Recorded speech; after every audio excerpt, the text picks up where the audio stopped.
Lawyers, what is the most shocking lawsuit that changed everything in the 1800s? Hurtado v. California, 1884.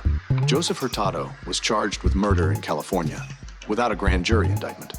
Instead, prosecutors used California's information procedure, where the prosecutor filed charges after a preliminary hearing before a magistrate. Hurtado argued this violated the Fifth Amendment, which requires that no person shall be held to answer for a capital crime, unless on a presentment or indictment of a grand jury. The case tested whether the 14th Amendment's Due Process Clause required states to follow all the specific procedures in the Bill of Rights. Justice Matthews, writing for the majority, held that the 14th Amendment didn't require states to use grand juries. Due process was flexible, not frozen in Anglo-Saxon legal history. States could modify procedures as long as they provided fundamental fairness. California's preliminary hearing provided adequate protection. A judicial officer reviewed evidence and determined probable cause before charging. This satisfied due process, even though it wasn't a grand jury.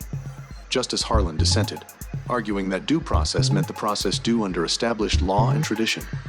Grand juries were a fundamental right that states couldn't abolish. The majority's flexible approach to due process would eventually enable selective incorporation of most Bill of Rights protections against states. But in 1884, it meant states could ignore many federal constitutional protections.